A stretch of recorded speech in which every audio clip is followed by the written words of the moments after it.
Hey guys, welcome back to my YouTube channel. तो इस video में मैंने आपसे शेयर किया है बहुत ही सिंपल सी कुर्ती नेक डिज़ाइन के साथ मैंने इसे प्रिपेयर किया है। तो चलिए शुरू करते हैं इसे बनाना। तो सबसे पहले फैब्रिक को 2 बार में फ़ोल्ड कर लीजिए ऊपर से। उसके बाद फोल्डर साइड से ऊपर से हमने शोल्डर का मेजर लिया है। तो यहाँ मेरे 6 इंच है और आर्मोल भी मेरा 6 इंच है। तो मैंने 6 इंच का एक बॉक्स प्रिपेयर किया इस तरीके से। और उसके बाद हमने एक स्ट्रेट लाइन दे दिया है बॉटम की तरफ और वहीं हम अपना चेस्ट पर्स मेजर करेंगे। तो आपका जितना भी चेस्ट पर्स है आपको 1 इंच लूजिंग रखना होगा और 1 इंच हमने एक्स्ट्रा लिया है मार्जिन के लिए। तो उस हिसाब से मैंने 10 इंच पे पॉइंट मार्क किया है। उसके बाद 14 इंच पे आपको ऊपर से मेजर करना होगा। तो जहाँ आपका 14 इंच आता है वहीं आपको अपना कमर का मेजर लेना होगा। तो वहाँ आप स्ट्रेट लाइन ड्रॉ करते हुए अपना कमर का मेजर ले लीजिए। तो आपकी जितनी भी कमर है आपको 4 से डिवाइड करना होगा और 1 इंच लूजिंग रखना होगा और 1 इंच मार्जिन लेना होगा। उस केस में मेरा आता है 9 इंच। तो मैंने 9 इंच पे एक पॉइंट मार्क किया है और स्ट्रेट लाइन देते हुए जोड़ लिया। इस तरीके से मेरा ये कमर का मेजरमेंट है। अब हम यहाँ हिप्स का मेजर लेंगे। तो 18 इंच पे हम एक पॉइंट मार्क करेंगे ऊपर से और ऑल ओवर 18 इंच पे एक पॉइंट मार्क करेंगे। और फिर हमने जो चेस्ट पर्स का मेजर लिया था जैसे 10 इंच, तो सेम हम अपने हिप्स राउंड भी लेंगे 10 इंच और 10 इंच पे एक पॉइंट मार्क करेंगे और एक स्ट्रेट लाइन दे देंगे इस तरीके से। अब हम चेस्ट बस्ट और कमर और हिप्स का पॉइंट इस तरीके से एक शेप देते हुए ड्रॉ कर लेंगे। अब हम यहाँ आर्मोल मेजर करेंगे। तो बैक आर्मोल के लिए हमने बाहर की ओर 1 इंच का एक पॉइंट मार्क किया है और ऊपर से हल्का सा घुमाव शेप देते हुए ज्वाइन कर लिया है। और फ्रंट आर्मोल के लिए अंदर की तरफ हमने 0.75 इंच पे एक पॉइंट मार्क किया है। ऊपर से स्ट्रेट लाइन देते हुए ज्वाइन कर लेंगे। फिर अगेन हम बाहर की ओर इस तरीके से 1 इंच का एक पॉइंट मार्क करेंगे और इसे भी हल्का सा कर्व शेप देते हुए हम ज्वाइन कर लेंगे। ये मेरा फ्रंट आर्मोल है। अब हम टॉप के बॉटम की ओर मेजर करेंगे। तो सेम जो हमने हिप्स राउंड का मेजर लिया था वही सेम हम बॉटम पे भी ले लेंगे। तो हर एक 10 इंच पे हम एक पॉइंट इस तरीके से ड्रॉ कर लेंगे और उसके बाद हम इसे ज्वाइन कर लेंगे। और यहाँ मेरी हाइट है ऑलमोस्ट 41 इंच और ये पूरा 41 इंच का फैब्रिक है। तो तैयार नाप ऑलमोस्ट 40 इंच का होगा। अब ये सारी मार्किंग एरिया को हमने कट कर लिया है। हमने यहाँ सिर्फ बैक आर्मोल कट किया है। कट करने के बाद आपको 2 फैब्रिक मिलेगा। आपको फ्रंट पार्ट लेना होगा, उसे अगेन हाफ में फोल्ड कर लेना होगा और उसके बाद आपको फ्रंट आर्मोल भी कट कर लेना होगा।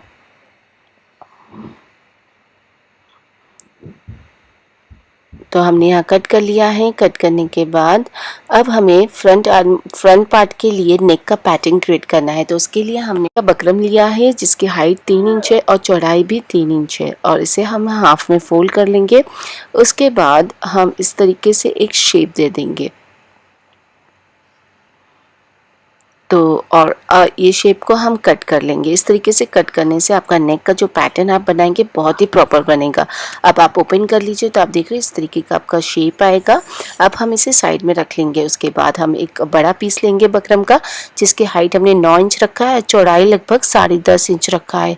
उसे अगेन हाफ में फोल्ड कर लेंगे। उसके बाद फोल्डेड साइड से हम 3 इंच पे एक पॉइंट मार्क करेंगे और लंबाई में हमने यह मार्क किया है 5 इंच पे एक पॉइंट। उसके बाद हमने एक बॉक्स बना लेंगे और अंदर से हल्का सा कर्व शेप देते हुए इस तरीके का नेक शेप बना लेंगे सर्कल में।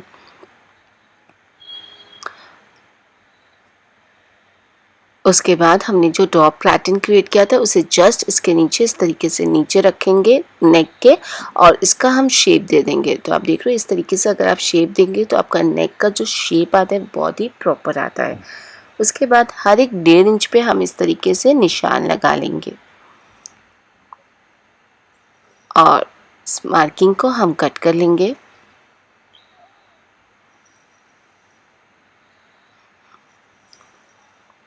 अंदर से भी हम इस तरीके से कट कर लेंगे।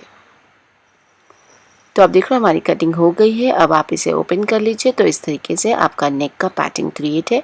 अब हम इसे अपने फैब्रिक पे रखेंगे। तो बचे हुए फैब्रिक को आपको इस तरीके से रखना होगा और हर एक 1 इंच की दूरी पे आपको इस तरीके से कट कर लेना होगा। उसके बाद अब हम इसे फोल्ड करते हुए किनारी से ऑल ओवर सिलाई दे देंगे। तो आप देख रहे हो हमने यहाँ सिलाई दे दिया है फैब्रिक को फोल्ड करते हुए। अब हम अपने फ्रंट पार्ट लेंगे और उसका जो नेक का सेंटर पॉइंट इस तरीके से हल्का सा कट लगा लेंगे और जो नेक पैटर्न हमने बनाया था उस पर भी हमने सेंटर पे कट लगा लिया है और दोनों सेंटर पॉइंट मिलाते हुए आपको रखना होगा और किनारियों से इस तरीके से सिलाई दे देना होगा। तो आप देख रहे हो हमने यहाँ सिलाई दे दिया है। अब हम इसे कट कर लेंगे। अंदर के फैब्रिक को हमने इस तरीके से कट कर लिया है।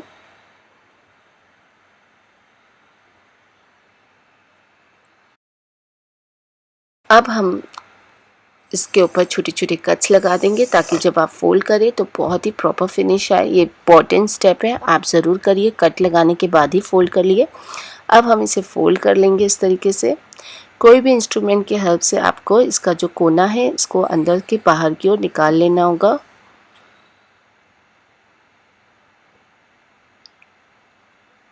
तो इस तरीके से हम पलट लेंगे इसे अच्छे से और ऊपर से एक सिलाई दे देंगे।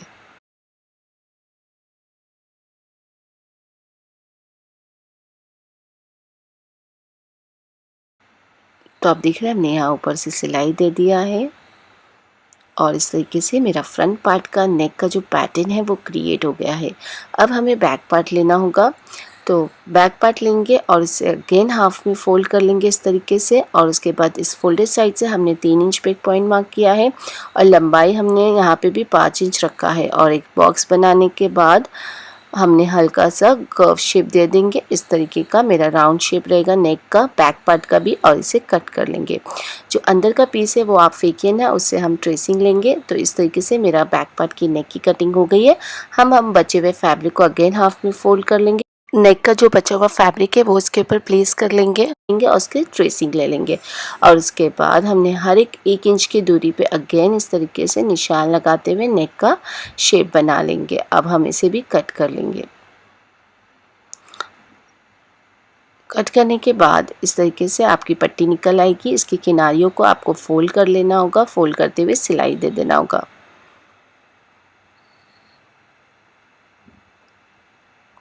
तो आप देख रहे हैं हमने यहाँ सिलाई दे दिया है। अब हमें बैक पार्ट लेना होगा, सीधा रखना होगा और जो पट्टी हमने बनाया था उसे हमने उल्टा इसके ऊपर रखेंगे और इस पर स्टिचिंग दे देंगे।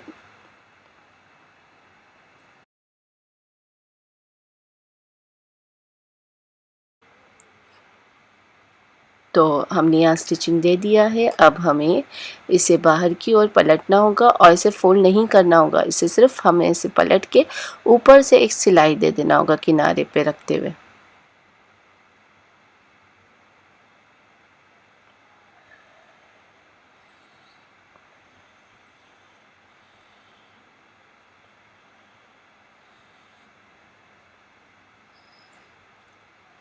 तो इस तरीके से पूरी गले पे हमने सिलाई दे दिया है और इस तरीके से मेरा बैक पार्ट का भी गला रेडी हो गया है।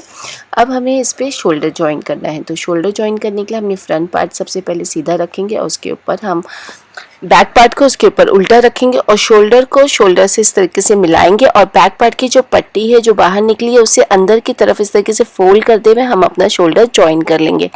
तो आप देख रहे हैं हमने यहाँ शोल्डर जॉइन कर लिया है और पट्टी को अंदर से इस तरीके से दबा लेंगे बैक पार्ट की और इस तरीके से मेरा शोल्डर जॉइंट हो गया है और नेक पे आप देख रहे हैं कितना फिनिश लुक आया है। अब हम इसे सीधा कर लेंगे। तो आप देख रहे हैं कितना फिनिश लुक आया है नेक की तरफ और बैक पार्ट की जो पट्टी थी जो बाहर की ओर निकली थी उसे आपको अंदर फोल्ड करते हुए लास्ट में जो हाथ की सुई होती है उससे आपको से तुरपाई दे दीजिए। अब हम आर्मोल पे फिनिशिंग दे देंगे। आर्मोल को इस तरीके से ओपन करते हुए आपको डबल फोल्ड करते हुए हेम कर सकते हैं या फिर पट्टी लगाते हुए भी फिनिशिंग दे सकते हैं। सबसे पहले आप आर्मोल पे फिनिशिंग दीजिए, उसके बाद आप साइड सी लीजिए और जो बॉटम का हिस्सा है साइड से आपका उसे आपको इस तरीके से डबल फोल्ड करते हुए हेम कर लेना होगा। ऑल ओवर आपको सिलाई दे देना होगा इस तरीके से और नीचे जो दामन है उस पर भी आपको डबल फोल्ड करते हुए सिलाई दे देना होगा। तो आप देख रहे हैं मैंने यहाँ मेरी कुर्ती प्रिपेयर है, मैंने साइड सी लिया है, नीचे भी दामन पे हमने डबल फोल्ड करते हुए सिलाई दे दिया है और नेक की तरफ हमने इस तरीके का बटन लगाया है। यहाँ मैंने ब्लू कलर का बटन लगाया है क्योंकि मैं नीचे ब्लू कलर का पैंट कैरी करूँगी और ब्लू कलर के दुपट्टे के साथ इसे कैरी करूँगी जो बहुत ही कॉन्ट्रास्ट करेगा। और पीछे की ओर जो हमने तुरपाई कर लिया है गले की ओर और इस तरीके से मेरी कुर्ती पूरी तरीके से तैयार है। एंड गाइज वीडियो एंड होने से पहले आज मैं स्पेशल थैंक यू संतोष देवागन को करना चाहती हूँ जो मेरी वीडियो को पसंद करते हैं, मेरी वीडियो को लाइक करते हैं। Thank you so much for watching my channel. And guys अगर आपको मेरा ये ट्यूटोरियल पसंद आया हो तो मेरे चैनल को जरूर सब्सक्राइब करिए। Till then thank you for watching, bye bye.